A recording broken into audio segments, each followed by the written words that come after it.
Coming up on the Fish Hunt Forever podcast. We probably put up 50 birds. Wow. Just walking to the pond. And having snow geese literally land on top of decoys. Like this thing here, if it's brown, it's down over there. If it moves, it's down. There's already reports of snows in North Dakota. This is the Fish Hunt Forever podcast, formerly Sporting Journal Radio, presented by OnX. Know where you stand with OnX. All right, welcome to the show. We are once again on the road, Dan Amundsen. Well, we're not on the road. We're not at home. We're not on the road, I guess. We're in a cabin right now. Yeah, we're not driving. Literally. Yeah, I guess. You want to talk in literal terms? Well, yeah, like we're on the road, like a road trip. But we're at a cabin. We're not on the road. We're not driving. Yeah. No, we are on the road. We're not on the road, I guess. We're on an epic snow goose trip to Saskatchewan right now. We have a brand new video that's either on the Fish Hunt Forever YouTube channel or it's about to be on the Fish Hunt Forever YouTube channel. And we've hunted, what did I say, 6 times? 1, 2. I'm trying to count with my fingers, Tiny. So far on this trip. 3. That sounds right. About 6 times, and 3 of them, I mean, all of them have been pretty good by our standards. Yeah. 3 of them were absolute bangers. Yeah. Well, remember the time before we came up, I said, we should try to at least shoot our 40 one day. That'd be really cool. Limit of snow geese up here is 20 per person. No possession limit, by the way, which is great. Fantastic. Yeah. We have eaten snow goose every single day for every single meal that we've had. Mm-hmm. I'm not tired of it, and we have a ton to bring home. I'm jacked. We have we've shot so many geese. We've watched so many geese. We've filmed so many geese. It's been a week of waterfowling that everyone dreams of. Now, we've hunted snow geese a lot. When you target adults, they're real tough. When you target juvies, they're usually real easy. And I've had some people be like, oh, yeah, well, it's just juvies. And it's like, yeah, but even... Who cares? Yeah, first of all, who cares? Like, it's so cool having snow geese sleeping 10 feet away from your layout blind. And we've had that multiple times this week. But any wild critter being that close to you for 3 hours or whatever it was... It's pretty neat. It's a pretty neat experience, and to have thousands of snow geese walking around the decoys in front of you is unreal. So we've been putting content out on Fish Hunt Forever, YouTube, Facebook, Instagram, TikTok, and then our own personal ones too, so you can see some of that stuff. But we're putting together a whole video we've got at least 3 videos for our YouTube channel, maybe 4. Yeah. So far, we're only halfway through the trip. Yeah, we have another week. We're going to go chase these buggers south, and who knows what we're going to stumble into. Maybe some ducks, maybe some honkers. Let us know what you'd like to see us try to hunt. Comment below, and we should probably mention our sponsors this week on the show. Yeah, tiptoe a little bit. Okay, so... Not literally. Oh. Nobody can... Well, you were being so literal earlier about true. Not being on the road. This is true. I'm tiptoeing. So many people can't watch that because they listen to us. Yeah, Here we go. You ready? Last week. Go for it. Lake of the Woods Tourism. Plan a Lake of the Woods fishing trip for this fall or winter at lakeofthewoodsmn.com. OnX Hunt, see private land boundaries, offline maps, and more. Take 20% off a new membership with the code SJR20. Hayville Heights Campground and Resort. Fish Devils Lake this winter out of Snow Bear at Hayville Heights. Learn more at hayvilleheights.com. Tasman Lake Lodge. Catch world record lake trout and giant pike at Saskatchewan's Tasman Lake. Learn more at tasmanlake.com. Prairie Sportsman, the new season is over. We're just getting ready to start a new one, actually. We're making some preparations for that. You can watch episodes anytime at the Prairie Sportsman YouTube channel.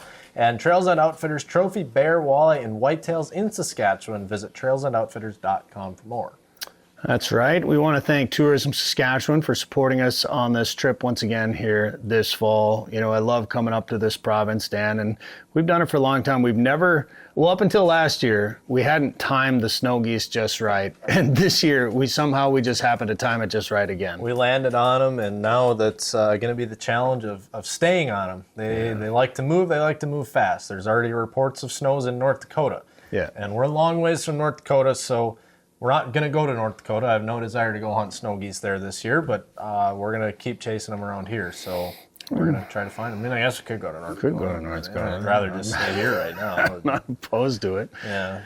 Shells would be cheaper. Yeah. Well, and beer would be cheaper. Everything would be a little bit cheaper, but yeah, we'll see.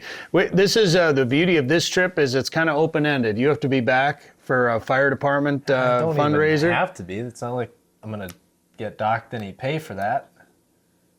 because they don't pay me. Right. So You just do what a full-time fire department does in your their spare free time. Yeah. My free time.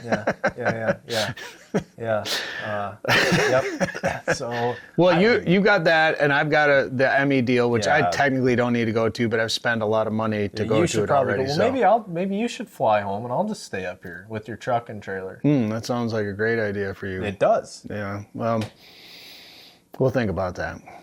We'll think about that a little bit. But anyway, we're just going to follow the migration. We have people ask us, what are you doing? Are you just following the migration down? And we're like, yeah. I mean, that's the beauty of this trip is we can kind of follow the birds as long as we're home when we need to be home. It's kind of a luxury for us. Well, we're working. It's a business trip. We are working.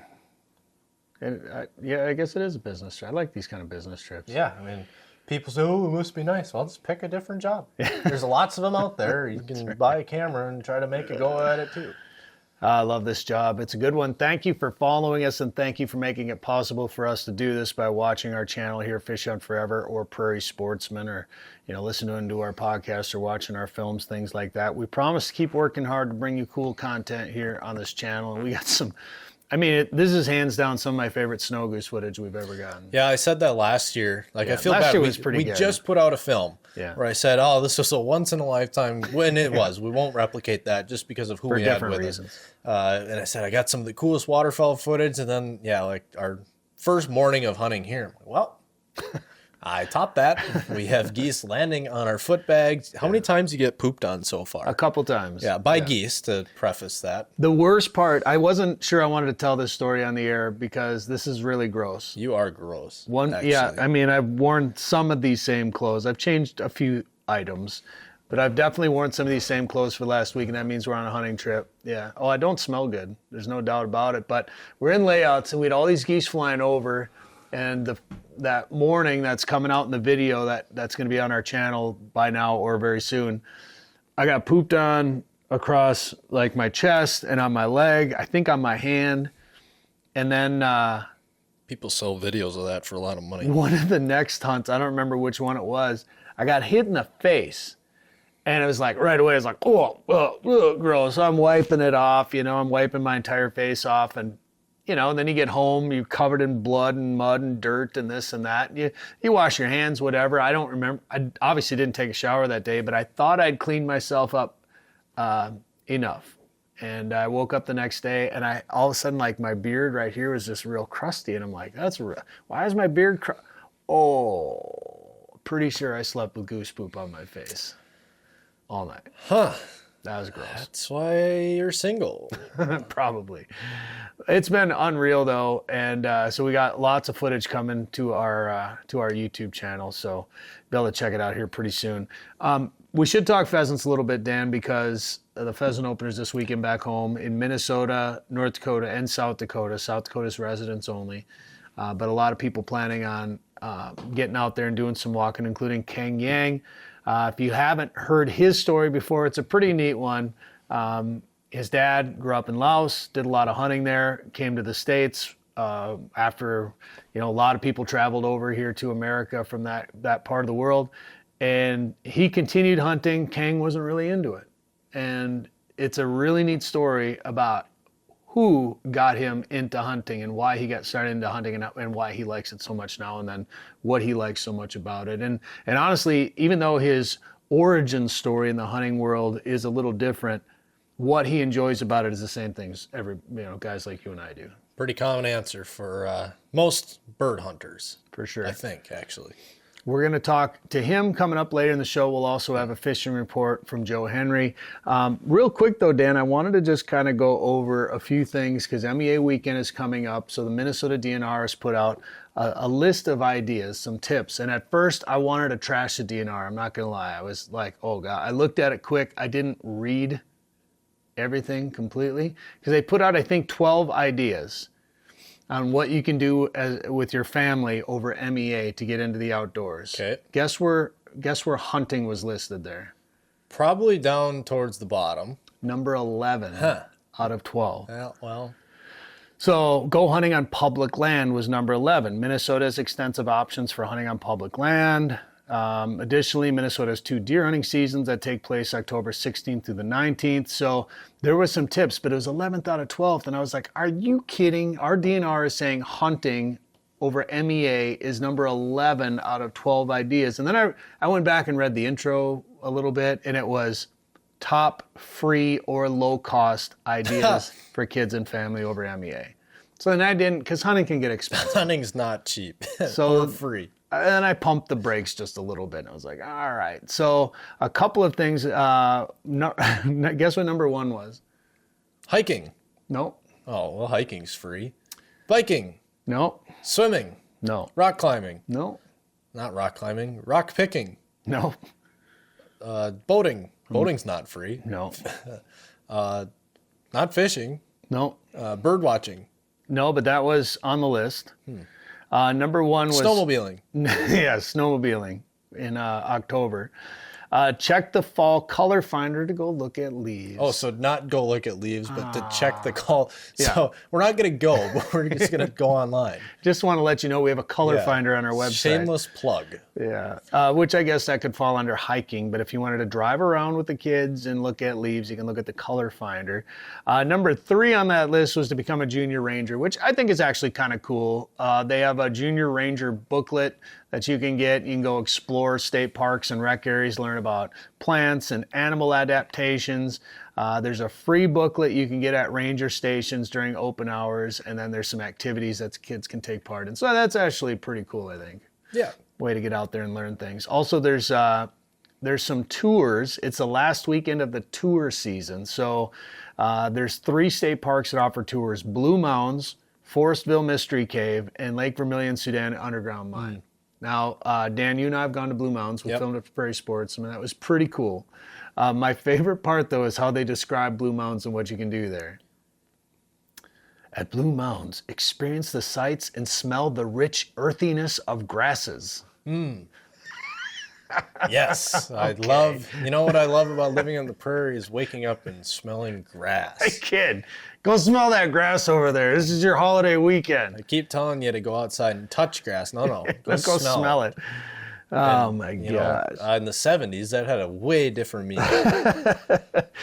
Blue Mounds is really cool, though. They got the bison out there. They've got the rock climbing, or you can just kind of tool around. And it is actually kind of a cool park to walk around in because it's pretty unique, and especially in southwest Minnesota where it's so much prairie.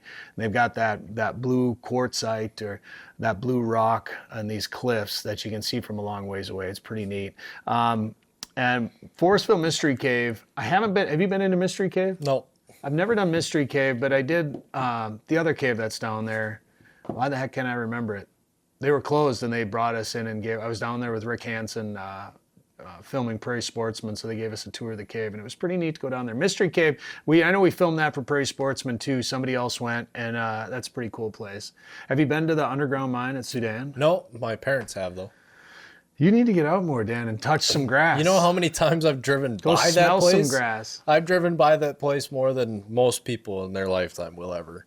Just with a canoe usually on my roof going fishing. No, yeah, which is probably more fun, but the history of that mine is pretty neat, and the fact that they preserved it. You go down this tiny little elevator down this shaft. I think you go a half mile, if I remember correctly. I could be wrong about that. Somebody correct me in the comments if I'm wrong. But you go down this shaft that goes diagonally, and you go down underground to, I want to say it's like 11 levels or something like that. And then they have this big underground cavern, this mine area preserved. They've got mannequins in there in positions where they're, pretending to be mining. And you learn of just what those miners went through back in the day. I mean, imagine they're going in there with candles. Yeah. Like you got up in the morning, you got in line for your candle, babe. I think you had to pay for your candle even. And then you got in line and hoped it didn't, hope you kept it lit while you're cruising around in the underground mine. It's a neat, if you haven't done it yet, go check that place out. Go check out all 3 of those places. It's pretty neat. Some of the other ideas was to hike, have a bonfire, go birding. There's an ICANN backpack course, so you can learn how to go backpacking that the DNR puts on. That's a skills course for people that want to learn how to do that. It's a nice feature to have where you can learn how to do things. But my favorite that they did 12 ideas, 12 fall-themed ideas for you to spend MEA weekend free or low cost. And one of their ideas was to have a fall-themed activity. Wait a second. Yeah. Just think about that for a second. Here are 12 fall-themed activities. Go have one. One of them is have a fall-themed activity. So, Wait to mail it in, DNR. Hunters going to North Dakota can help in an effort to manage upland game birds by collecting feathers from harvested birds and sending in wing envelopes. Have you ever done that before, Dan? Nope. It's kind of neat. I've got envelopes for Minnesota from U.S. Fish. So I got to send in some duck and goose wings if we shoot some back in Minnesota. We haven't hunted Minnesota, really. I guess opener. Yeah. I should have saved some of those wings. I kind of forgot. You got sidetracked. Yeah, by a surprise birthday party. So that's my excuse, U.S. Fish. Sorry. They don't care. Birds included in the North Dakota Game and Fish Department's Upland Game Wing Survey, which has been in practice for decades, are ringneck pheasants, sharp-tailed grouse, and Hungarian partridge. So good luck, pheasant hunters and upland game hunters this weekend. Be safe. We're going to talk pheasant opener with Keng Yang when we come back. This segment, by the way, brought to you by Trails End Outfitters, offering guided black bear in the spring, guided whitetail in the fall, and fall fishing on Tobin Lake, and also hardwater fishing each winter on Tobin Lake. Go to trailsendoutfitters.com. Sick of eating tag soup? It's time to own your odds this fall with OnX Hunt, the GPS hunting app trusted by millions of hunters. Now you'll have access to nationwide public and private land ownership information, waypoints, optimal win for each stand, tracks, and much more. All at your fingertips. Go to onxmaps.com/hunt and use code SJR20 at checkout to receive 20% off your membership. That's code SJR20. Well, I was sitting at Pheasant Fest a couple of years ago, and there was this film that came on the big screen. It was from Resonate, Matt Addington, Joel Nelson, a few other guys. It was called a bird dog named Kaya. It had Keng Yang in it, and Keng joins us now on the show. How you doing, man? I'm doing well. You know, we're up here in Saskatchewan chasing geese around, and everyone's like, "Oh, are you gonna be around for the pheasant opener?" And as much as I like to pheasant hunt, this trip just got in the way of that. And usually opener's kind of tough anyway, so we're gonna miss the opener. But that means it's game on. Pretty much everything but, you know, gun hunting for deer is going. And to me, this is the best time of year. Once pheasant opens up, it's game on. I'm hunting. I mean, this time of year I'm hunting every day anyway. But once pheasant opens up, I'm out there chasing birds all around all the time. So I'm pretty excited about it. And I want to talk about your story a little bit. But first, we're gonna just talk about this weekend and the upcoming pheasant season, what your thoughts are, and you know what I'm seeing out there. How excited are you for this weekend? Oh, I'm so pumped! Got the alarm ready. Gonna be waking up at 1 a.m., leaving at 2 a.m., and sitting in the field at 5 a.m. Because this 50% forecast is gonna bring a lot of people out, I think. So. Just gonna try to get out there first. Going back on the pheasant opener, I think I first met you at a Governor's pheasant opener. Mm-hmm. I just remember you were decked out in Sitka with a yellow lab. So, yeah, probably. That sounds about right. Like, yeah, that's probably.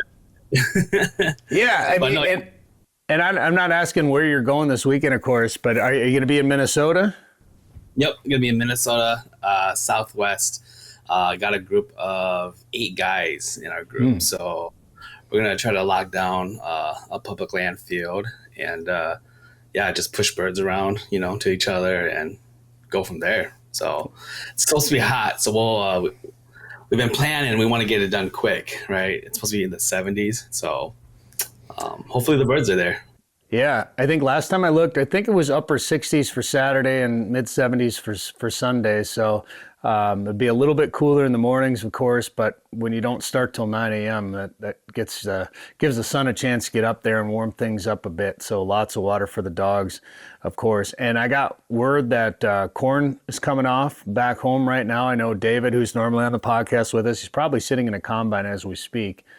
And a lot of the beans are out, so that's good news. I know at one point this year, Keng, I was thinking, man, you know, it was so wet in western Minnesota. There were some fields that were that were pretty muddy. The guys were getting tractors stuck. Some of the guys didn't think they'd be able to get their corn out till pretty late. So I thought it was going to be a pretty late harvest, but it looks to be about on schedule. Yeah, no, I agree. I was just out duck hunting out west, western Minnesota, and yeah, corn was coming out quick. So, and soybeans were mostly done from where we were.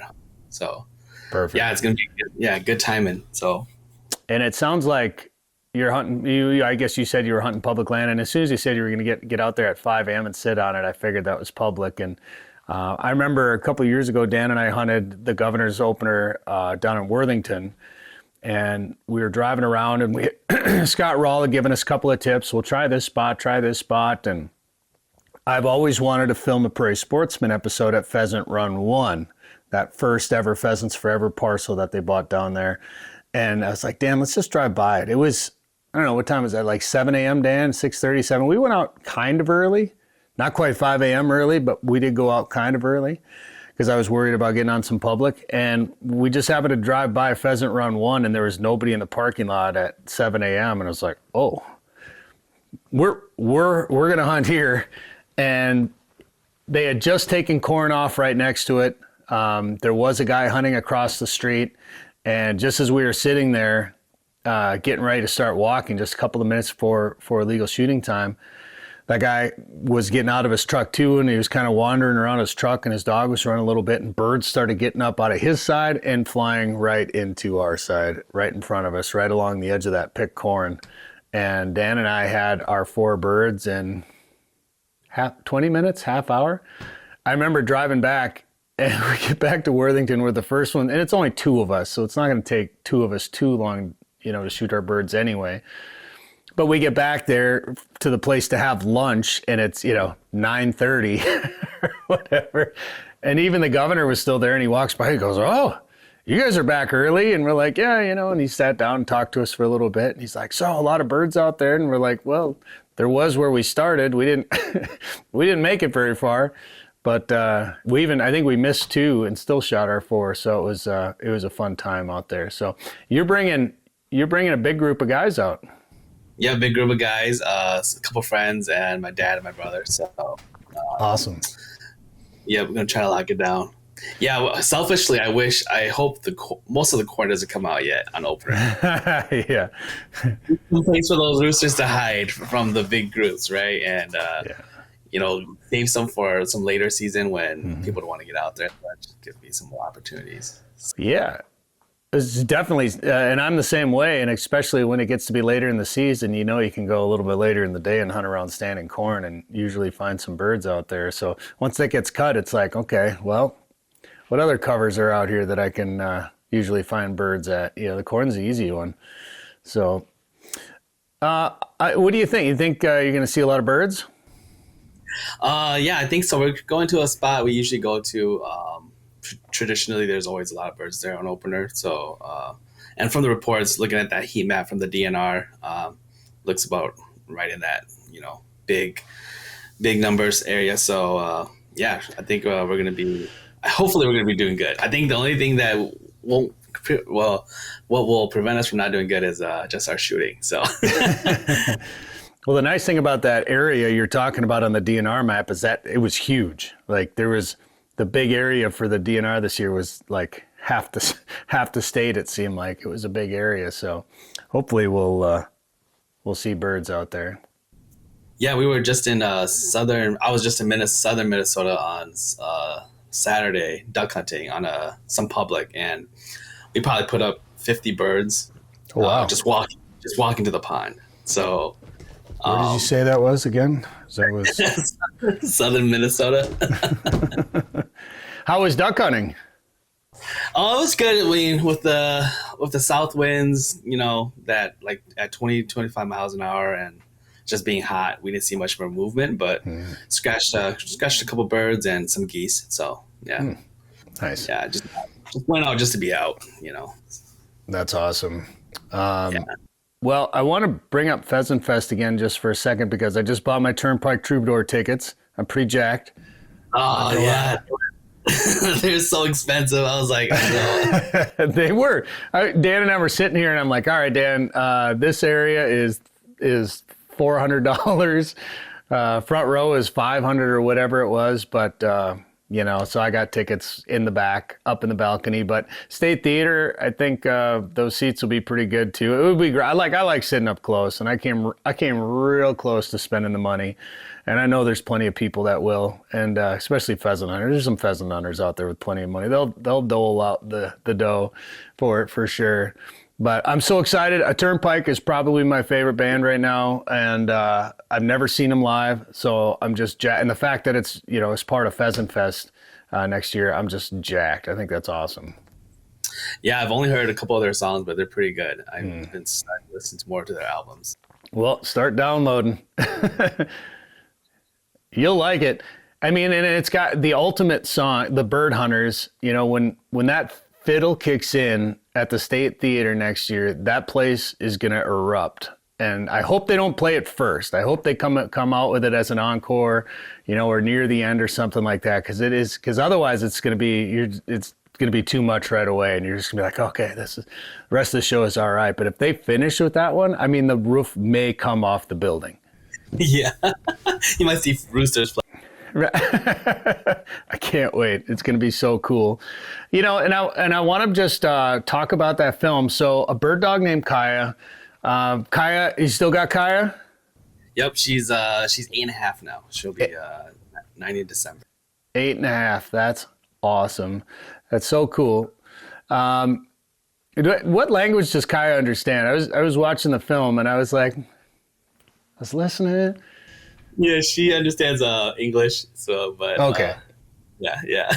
Because there were some words coming out. I'm like, I think I understand that one. I'm trying. I mean, and when I'm hunting too, I don't always understand the words coming out of my mouth. So that's might just be my ears. But that's really neat. How did that film come about? I met Matt Addington. He was the videographer. We met at a POMA conference 2-3 years ago before that. And we just stayed connected. And he was like, I heard, just remember trading stories. He's like, I want to film your story and just share. I was like, yeah, let's do it. So that's kind of how it came about. And it was a great piece for PF. So hopefully we get a little ending in there, part 2. Hoping that, the ending for, a dog's hunting story. So yeah. Don't want to think about it yet, but oh man, I don't know if you saw the Old Dogs episode we put out with Ben and Corey and Jason. The end, it's brutal, man. It's the worst part about it, but everyone knows it's coming. But no, dogs are the best. I want to talk more about your dog and your dad and your family and your story. Keng Yang is our guest. We're going to take a quick break. More from the upland world when we come back. There we go. Nice. It's an awesome experience. Fishing was really good. We got in a super monster bite. That is a great way to start the trip off right there. Chasm Lake is one of the places that has been on my bucket list for a long time, and watched every Chasm TV episode there is. Incredible, incredible to see fish like that. Incredible to, fish water where you have the chance to catch fish like that. Danny, that's the biggest trout you'll ever fight in your life. Wow, this is a nice one. Watch Tasman TV and book your trip at tasmanlake.com. Now is the time to start thinking about chasing big walleyes on Devil's Lake. Get on the fish at Haybale Heights Campground and Resort. Haybale Heights makes it easy for you to make memories on legendary Devil's Lake with guided fishing and lodging packages. Or bring your own boat and rent one of their cabins on East Bay. Haybale Heights offers a private marina, fish cleaning station, and the opportunity to relax and enjoy your bucket list trip to Devil's Lake, North Dakota. To book your trip, visit haybaleheights.com. That's haybaleheights.com. All right, we're back. Keng Yang is our guest. We're just up here in Saskatchewan hanging out right now while you're getting ready for the pheasant opener, and off the air there between segments during the break. You asked us how long we're going to be up here, and we're like, we got to be home by the 17th. So, and those are the best trips, right? I mean, if you are afforded the luxury of being able to go for an extended period of time, and you can go to a place where you can hunt more than 7 days or whatever the case may be, and that's getting to be fewer and fewer places these days for right or wrong reasons, whatever. But for us to be able to come up here and do what we're doing, and then, we've been up here for, I don't know what it's been, 9 days now, somewhere around there at the time of this recording. the trip we've had, I mean, we always have great trips up here, and we've been able to do stuff with our family. And my grandpa was born in this province. So as part of these trips up here to Saskatchewan, we've gone and traced our family's history. And we had a farm up here back in the day. So we went out and found the farmland. We brought my dad up here, and maybe you've seen, we've talked about this. So we don't need to get back into the whole story, but we did a big film about my, 84-year-old dad last year hunting geese in Saskatchewan again after his first trip here in 1956, and just kind of tracing that lineage back into the province and the history of hunting in our family. And to me, I mean, I love to hunt. I love to sit out there, watch the sunrise over a field or a slough or whatever. The dog work is part of my favorite, but having that time with friends and family, or having that tradition passed down from your dad or your grandpa, whatever the case may be, it's a big part of everybody, a lot of people's stories, not everybody's, of course. Yours, I mean, there's definitely some similarities there, but there were some different turns for sure. So let's just start at the beginning, because you were born in San Diego? Yep, born in San Diego. Came to Minnesota when I was 3. So, I think that film, that short film you guys did really resonated with me too. It's pretty cool how you touched on the tradition part, and that's kind of what my thing too is. I started I thought I was just gonna go live like a city life, right? Like I don't want to do anything with hunting, just live the city life, party, right? And I got this dog, and I'm like, all right, well, I got to start hunting. I've always loved the outdoors, loved nature.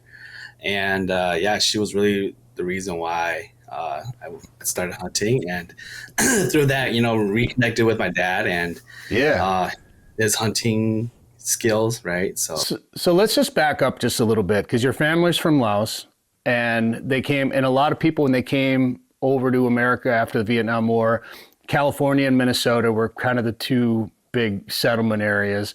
You kind of hit both, it sounds like. So they started in California and then came to Minnesota. And your dad, and I've hunted a lot with Hmong people and learned a lot about your culture and just how how the history of hunting and fishing. I mean, that's a big part of your culture.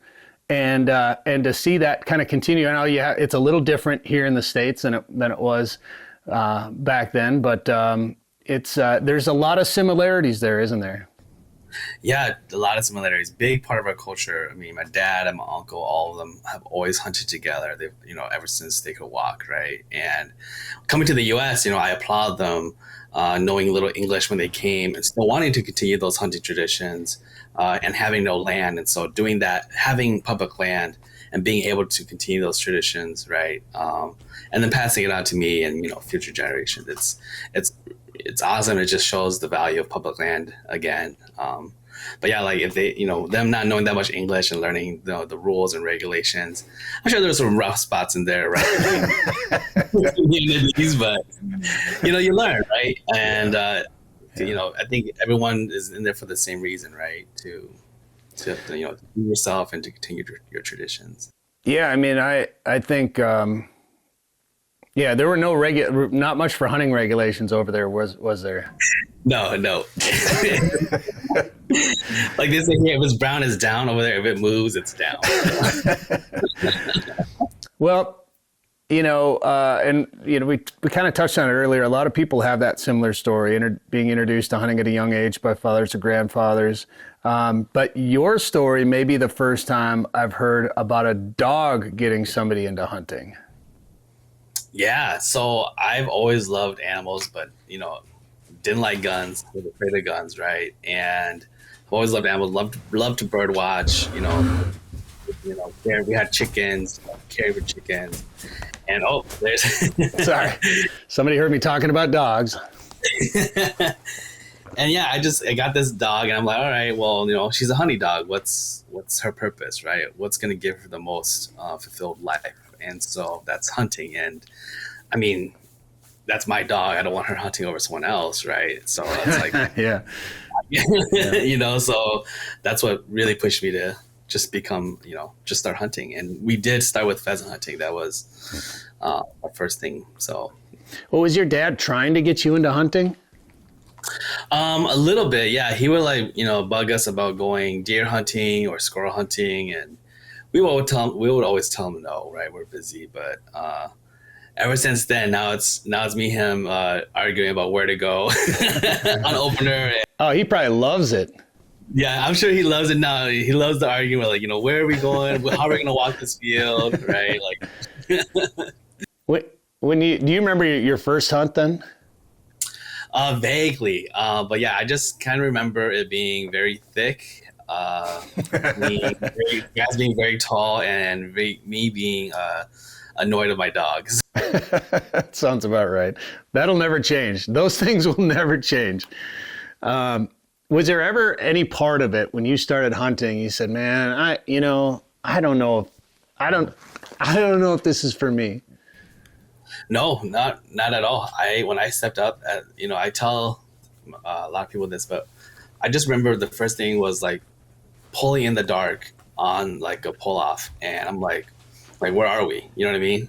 This is, this is weird. We're on a pull off next to the road. Are we on someone's property?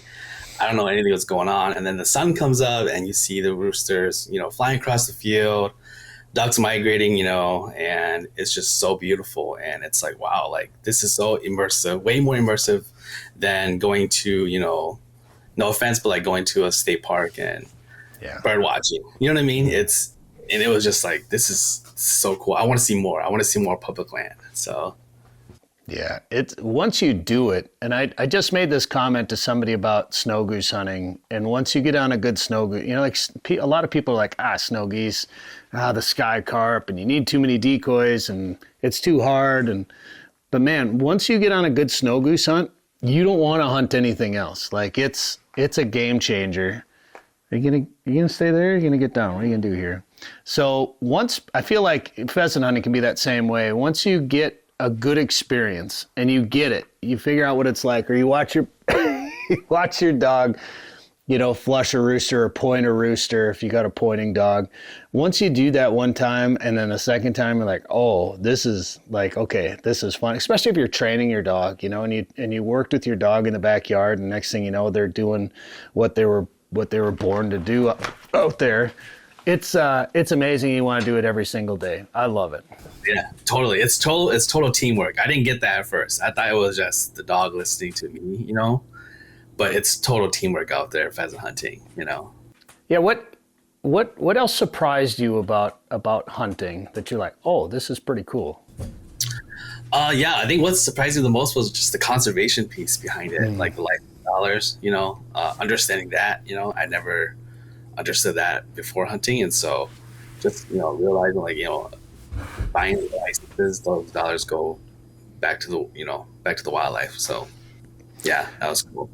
And that's a really important part. Is that one of the most important parts of hunting to you, or what's important about hunting to you?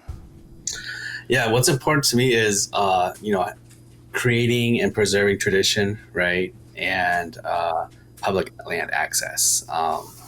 Ever since I started hunting, after the first year, I started taking my friends out, showing them that, and then I started getting into putting on programming through BHA, right? And our core message is always, bringing people in, no matter their backgrounds, and letting them create tradition, because tradition is really what is going to keep you a hunter.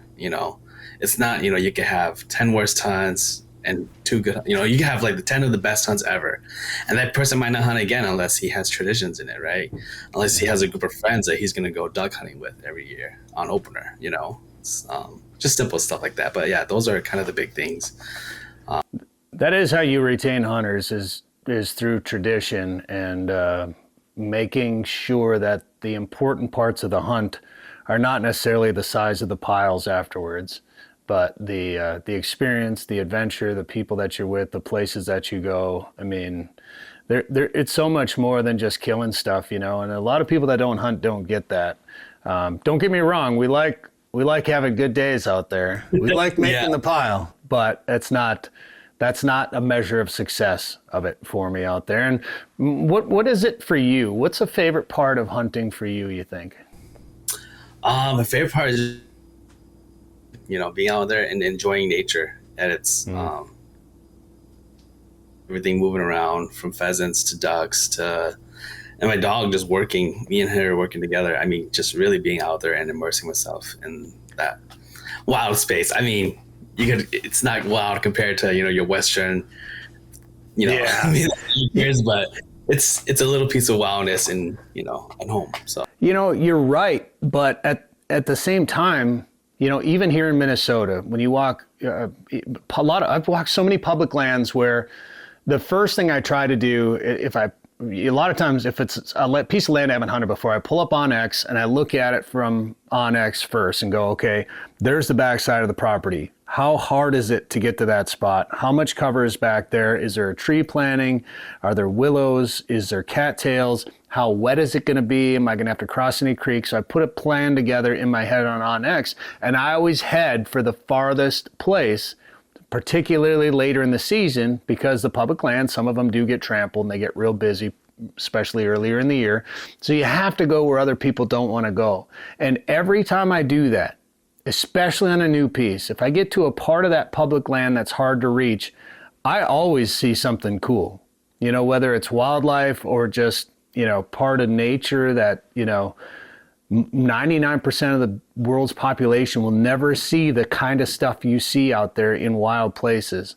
So sometimes my waterfowling buddies give me a hard time about liking pheasant hunting so much, but that's what I tell them. It's like, yeah, you duck hunt, it's hard, you're up early, you're in the mud, you're getting dirty, but you're generally sitting in one place, letting the birds come to you. Pheasant hunting, you're going out there and you're trekking, you're going across wild places, wild landscapes, you're bumping big bucks, you're seeing fox, you're seeing sometimes rattlesnakes if you're out west. I prefer not to do that personally. But you're seeing things that you wouldn't see in a duck blind or a layout blind or whatever, and hopefully pulling the trigger. And of course, the dog work to me is some of the best. And King, now that you've been around the upland world for a while, do I have to, I've had Labs, I got Tiny, she loves the pheasant hunt. Will I ever be taken seriously if I have a flushing dog? I mean, do I have to get a pointer to become entrusted in the circle of trust of the upland world? No, I think Labs I think I've seen some really great pheasant, hunting Labs, some of my family, they have some really good Labs that hunt pheasants, and they only hunt pheasants, right? And I think, again, hunting isn't, one box that fits everyone. Hunting is what you make of it. Hunting is how you want to do it, right? For sure. Doing it safe and you're doing it responsibly and ethically, right? And I see people hunt pheasants with or hunt ducks with a bulldog. I think I've seen that on Facebook. Well, and I not only am I bringing a Lab, but I'm bringing a gun that carries 3 shells. So, whoa. Whoa. Me too. And it's a 12 gauge. Hold on. Slow down. That's me too. I carry a 12 gauge and 12 gauge and 3 shells. Totally. I love it. My dad takes out the plug and he puts in 4. There you go. Yeah. I would love to get a nice, over under or, an upland gun. I would love it. And, something nice and lighter. And I did it just by a 20 gauge. And then I was just given a 20 gauge for my birthday. Both of them are semi-autos. But I don't know how many pheasants I've shot on that 3rd shot. And I'm not one of those guys I was like, oh, darn, I gave him a sporting chance with 2. Dang it. Oh, he got away to live in. No, I wanted to shoot that rooster. I'll shoot a 3rd time. Heck yeah, they're delicious. No, it's so much fun. I love it. And, I know we tend to run into each other at Pheasant Fest a lot, and being that it's back in the cities, I'm excited. I'm sure I'll see you there, but we should try to hook up and do some hunting this fall, especially if you're coming out to Western Minnesota. I'm usually out there stomping around on some grass just about every day in the fall. So yeah, I'd love to. We should get out. Definitely do some hunting, crane hunting, pheasant hunting, duck hunting, something. Well, now you're going to open up a whole nother discussion because we got cranes out there, but we can't hunt them yet because we don't have a statewide season on them yet, even though I've been pushing for it. But those darn DNR guys just won't listen to me for some reason. I don't know. I don't know. He is the Sitka. Yeah, that's probably what. Yeah. Okay. So I'll wear Sitka with a 12 gauge semi-auto and a flusher, and I might get banned from pheasant hunting forever. It might. I did want to mention though, we were at the Aglow conference in Eau Claire in September before we came up here to Saskatchewan, and there was a game farm day, and some of the guys had never shot pheasants before, so a group of us went out to this Whispering Emerald Ridge. Did I get that right? Game farm. And nice place out there, some neat guys, and one guy came out with his 2 pointing dogs, and I said, hey, I got my flusher with, is that going to be all right? And they're like, well, I guess that'll be okay. And I'm like, all right. And then they actually worked out pretty well. And Tiny, who comes from Corey Loeffler, Boone is Tiny's grandfather, and Boone had was a pointing lab. Well, he trained Boone to point. I shouldn't say he's a pointing lab, but he trained Boone to do some pointing.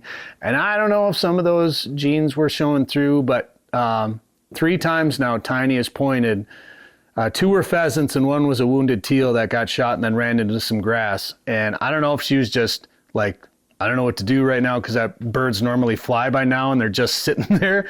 So she just locked up. I mean, normally she'll jump in and grab them, but she pointed 3 times in a row now. So I'm kind of holding out hope that she might point some pheasants for me this fall. That's awesome. I've hunted over pointing labs. They're great. That's kind of the best of both worlds, you know. I mean, I would love, the more I pheasant hunt, the more I want to get a pointer. You know, I make jokes about it, but I would love to have a pointer. I love labs, and I do too much waterfowl hunting. And I know there's some pointers that do well for waterfowl hunting too, but I got a soft spot for labs, but I don't know, maybe someday. Yeah, I totally think you could find a dog that could do both. I mean, yeah, probably. My dog loves hunting pheasants and retrieving ducks just as much. Yeah. So. That's a wire hair? Yep, wire hair. So yeah, those are good dogs. A little bit back, circle back, and the guy was like, I don't know. I never understood why some guys don't like putting pointers and retrievers together. And I get it, like, and especially in the guide world, when you want to get the dogs over a bird, and most of the time at game farms, people haven't hunted much, so you want to get them in position before a flusher goes in there and bumps it up. So I was able to hold Tiny off while his 2 dogs pointed, and then he'd be like, all right, you can send her in, and then I'd send her in and she'd flush the bird like, it worked out perfect, honestly. If you got a flusher and pointers that can work well together, it is about as good as it gets. Yeah, I think so. I mean, even I'm like out hunting on public, I love seeing pointers and flushers hunt together. So I just love dog work, man. Yeah, exactly. It's the best. All right, Keng.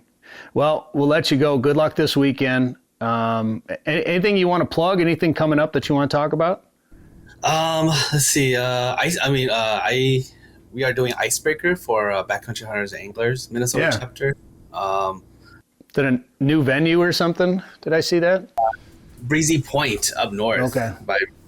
Breezy Point. I think it's what is it? The end of January. Okay. I think I'm thinking of something else then. Is there a pint night or something that got moved maybe? Oh, yeah. So we have a pint night tomorrow, a CWD pint night tomorrow. But that's what it was, okay. Yeah, but end of January, we got our state rendezvous. It's just a bunch of hanging out, celebrating public lands. People want to come. But awesome. Yeah, I mean, I'm excited for opener, and let's get out there. Heck yeah. Well, good luck this weekend, and thanks for being on the show, man. Yep. Thanks, Brett. See you guys. If you want to catch a big walleye, go where the big walleyes are. Lake of the Woods is the walleye capital of the world, with a variety of resorts and lodging facilities offering full-service fishing. Lake of the Woods is also home to sturgeon, sauger, perch, trophy pike, muskie, smallmouth bass, burbot, and more. Plan your trip to Lake of the Woods today. Go to lakeofthewoodsmn.com. That's lakeofthewoodsmn.com. All right, now it's time to go up to Lake of the Woods and check in with Joe Henry from Lake of the Woods Tourism. Joe, how you doing? Brett, I'll tell you, it's a good thing they don't show all the stuff we talk about behind the scenes, because we talk about some pretty fun stuff, don't we? Oh, yeah. Well, and we do some fun things. We're fresh off the Aglow conference. We had a lot of fun out there, and And then we've been on the road ever since then. Dan and I haven't been able to catch our breath. We've just been traveling so much and getting up early and not getting much sleep. So how are things back in Minnesota these days?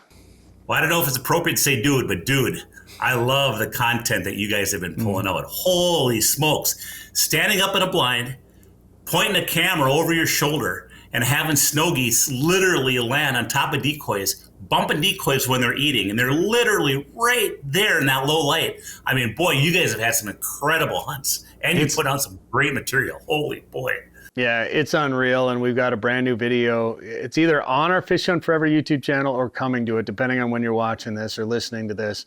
But, even one morning, I was parking the truck and Dan was setting decoys, and I came walking back. This is an hour before sunrise probably, so pitch black out.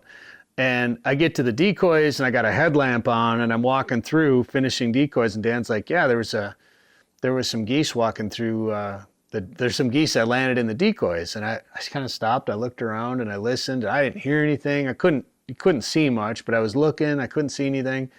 It's like, oh, they must have got up and left, maybe when Tiny and I came walking through the decoys. And so I was kind of walking around, and all of a sudden I see through my headlamp, I see a couple of decoys that don't have any stakes. And I'm like, how did we miss putting stakes on these decoys?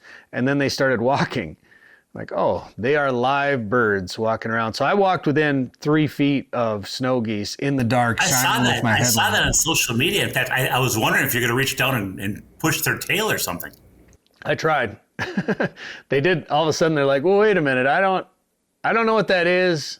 I'm not going to leave, but I'm not going to let them get any closer than 3 feet. And then they just went back to feeding. So I didn't bother them anymore. But I was going to try to reach up and just kind of pet one on the back. But, yeah, they don't know what's going on, but they're, and they got a lot of traveling to do. They've flown a lot to get to here, and now they've been just feeding and feeding and feeding because they got a lot of travel to do. They're here in Saskatchewan, and they're going to travel all the way down to maybe Texas, Louisiana, Arkansas, and they're going to get hunted all the way down. So they got a lot of traveling to do. So they fatten up and eat as much of this grain as they can up here. So they're just like sitting in the field. A lot of times geese will feed in the mornings and in the evenings, and they'll go back to water during the day.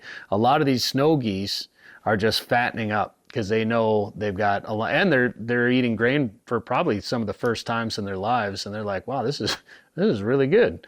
We've been eating all these grasses up on the tundra. So they're getting a good meal. They're getting a lot of protein and a lot of energy building for their flight ahead. So they're more concerned with eating than they are about some weird dude with a headlamp chasing them around. Yeah, it's really quite fascinating. And if you haven't, to your listeners, if you hadn't had a chance to look at the Fish Hunt Forever social media feeds with some of the footage that Bret's talking about, check it out. I mean, it's really, really cool. And it's, like I said, I don't think you've ever had this happen like this, have you? Not like this. I've hunted snow geese for a long time. I've seen some pretty cool things. I've been a part of big shoots. But what Dan and last year was really special with my dad here and my brother and family.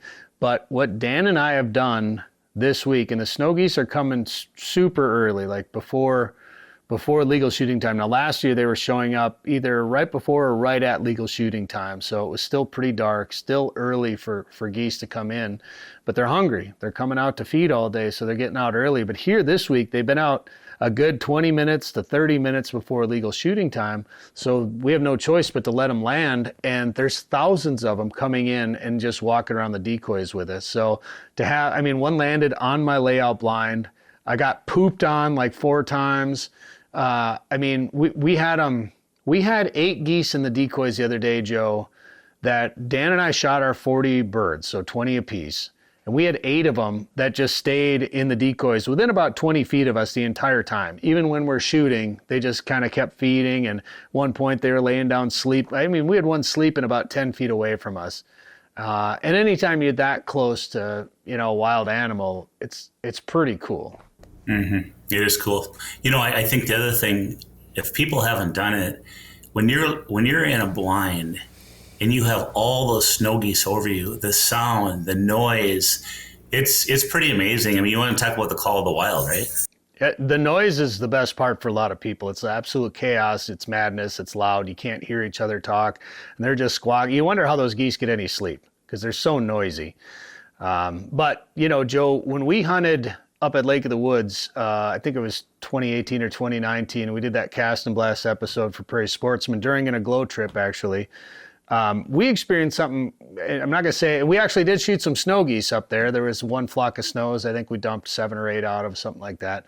But we had so many Canada geese around, which can be almost as noisy as snows. Not quite, but almost. And we had them bombing in on us from every direction. We had kind of a similar experience up there. Well, I'll tell you something. People don't always realize that how good of goose hunting Lake of the Woods area has. And you know, you got to figure that we're close to a migration route. A lot of the birds use Lake of the Woods and that whole area to migrate through.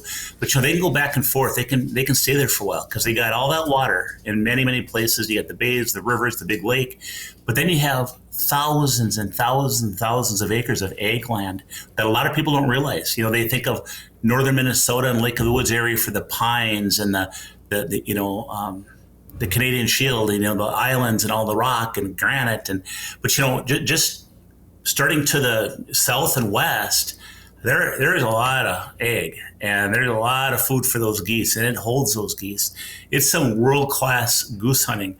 The kicker is a lot of the land is, the majority of the farmland where you normally would hunt geese, field hunt them, it's private. Yeah. So you have to get access. Now, we do have a few guides up at Lake of the Woods that you can get on, get on some geese. And, that is an opportunity. And I'll tell you, it can be really, really good. I mean, they've been shooting geese all season long so far, and, we're obviously having very good success. I think the other thing to consider for waterfowl hunters is we do have the water, and water's public for the most part. So, goose hunters will take advantage of that, but really more so duck hunters, hunting the Zipple Bays, 4 Mile Bay, Swift Ridge, the angle, the northwest angle, whether it's setting up on a point on an island or layout boat hunting with Andy Reeves and Forrest Huset. But there are a lot of opportunities up there, and of course we always talk about our grouse hunting, and it's amazing. It's public land up there for that.